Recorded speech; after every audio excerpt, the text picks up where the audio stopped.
बात उन दिनों की है जब मिथिला में मिथिला नरेश का राज्य चलता था।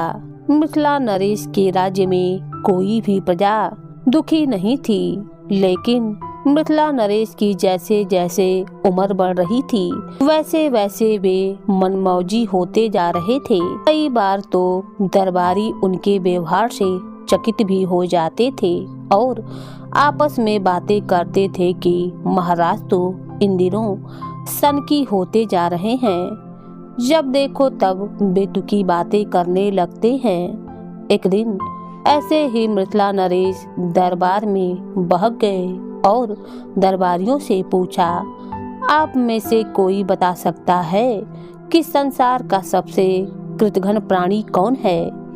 दरबारी अतकल्ले लगाने लगे। एक ने कहा, शेर महाराज। शेर से बड़ा कृतघ्न प्राणी भला कौन होगा? बड़े से बड़ा जानवर उससे घबराता है। खरगोश हो या हाथी हो, सबको चट कर जाता है। एक बार पेट भर जाए तो 15 दिनों तक हिलता डुलता नहीं है, अघाया हुआ प्राणी रहता है। दूसरे ने कहा, अरे महाराज, यही आदत तो बाघ और चीता, तेंदुआ आदि में भी होती है। आखिर यह कैसे तय होगा कि इनमें से कौन कृतघ्न है? तीसरे ने कहा, महाराज, सबसे कृतघ्न प्राणी लकड़बग्घा होता है। शरीर से कुछ और, सिर से कुछ और दिखता है। छोटे जीवों और कमजोर बच्चों को अपना आहार बनाता है। मतलब यह कि दरबार में बतकही का दौरा चलता ही रहा। गोनू झा इन बातों में रुचि नहीं ले रहे थे। उन्हें अनमना देखकर महाराज ने उनसे कहा, क्या बात है पंडित जी, आप चुप क्यों हैं? आप भी कुछ बतलाइए। गोनू झा ने महाराज से विनती स्वर में कहा, महाराज, मैं आज नहीं कल बताऊंगा कि संसार का सबसे कृतघ्न प्राणी कौन होता है। फिर महाराज से आज्ञा लेकर अपने आसन पर बैठ गए। दरबार के समापन के बाद गोनू झा अपने घर गए। उन दिनों उनके घर एक संबंधी आया हुआ था। दूर का संबंध था, वह भी दामाद का। गोनू झा ने उनसे कहा, मेहमान, कल दरबार चलना है। इतने दिन हुए तुम्हें आए हुए, कहीं कुछ दिखा नहीं सका। मैंने तुम्हें कुछ दिखाया नहीं। कल तुम्हें दरबार ले चलूंगा, वहाँ काम काज देखना है। शाम को तुम्हें महाराज की फुलवारी दिखाने ले चलूंगा। तरह तरह के फूल वहाँ पर मौजूद हैं। बहुत ही सुंदर फव्वारा है। उद्यान ऐसा जैसा आसपास किसी राज्य में नहीं है। एक बार यहाँ अंग देश के महाराज आए थे तो अधिकांश समय उसी उद्यान में व्यतीत करते थे।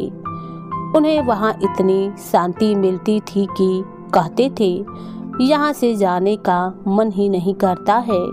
वापसी के समय फुलवारी में लगे तरह तरह के फूलों के बीज अपने साथ लेते गए। देखेंगे तो मन हर्षित हो जाएगा।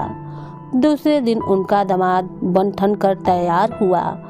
उसने रेशमी वस्त्र धारण किए। गोनू झा के साथ दरबार में पहुंचने के बाद उसने दरबार की शोभा देखी, अभिभूत हुआ।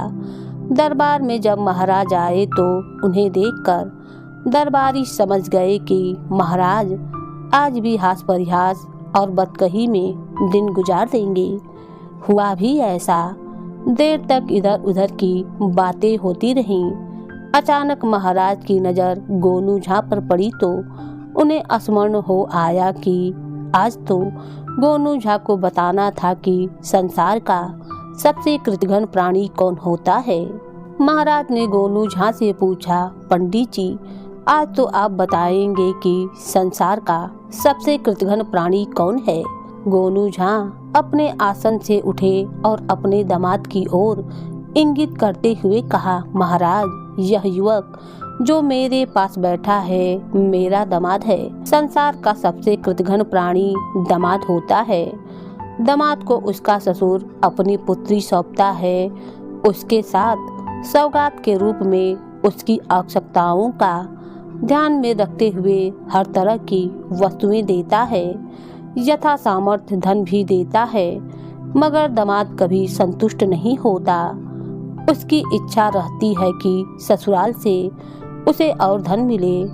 वह कभी यह नहीं सोचता कि उसकी पत्नी बनकर उसके घर में आई कन्या ने उससे संबंध बनाने के लिए अपना सब कुछ छोड़ा है।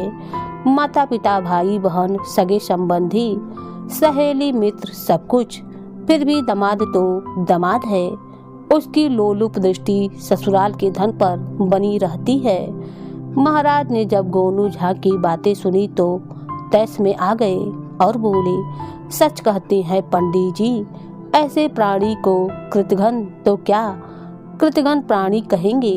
उन्होंने तुरंत आज्ञा दी कि इस अधम प्राणी को कारागार में डाल दिया जाए।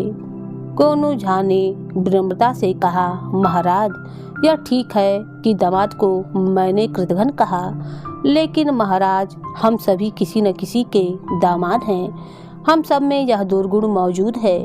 सोच के देखें महाराज, तो आपको मेरी बात ठीक लगेगी। हम सभी अपनी पत्नियों को अपनी जागीर समझते हैं। कभी यह नहीं सोचते कि उसे भी अपने बचपन के दिनों की स्मृति हो आती होगी। उसका भी जी करता होगा अपने सगे संबंधियों से मिलने का। मैंने यह तो कहा नहीं कि मेरा दामाद ही कृतघ्न प्राणी है। दामाद जो कि जिसके हलक तक प्राण आ गए थे, दरबार में अपने आप को अपमानित महसूस कर रहा था, अब थोड़ा सा संयत हुआ। महाराज को भी बात समझ में आ गई। दरबार के समापन के बाद गोनू झा अपने दामाद को लेकर महाराज के पास पहुँचे और बोले, महाराज, मैं मेहमान को फुलवारी घुमाने लाया हूँ। महाराज बोले, पंडित जी, आप इस तरह की औपचारिकताओं से ऊपर हैं। यह फुलवारी आपकी ही है। अरे, मैं तो भूल ही गया था कि आपका दामाद मेरा भी तो कुछ होता है। उन्होंने अपने गले से मोतियों की माला उतारकर गोनू झा के दामाद के गले में डाल दी और बोले, पुत्र, यह तो तुम्हारा अधिकार है, इसे धारण करो, इससे तुम कृतघ्न नहीं हो जाओगे। पंडित जी ने तो उस प्रथा पर चोट की है जिससे बेटी के बाप को अपना सब कुछ लुटाकर भी दामाद की लोलुपता की तृप्ति करनी पड़ती है। गोनू झा के दामाद ने जब महाराज के चरण छुए तब महाराज ने उसे अपने गले से लगा लिया। बाद में गोनू झा ने अपने दामाद को महाराज की फुलवारी घुमाई और अपने घर की ओर चल पड़े। उनका दामाद गदगद मन से गोनू झा के साथ चल रहा था।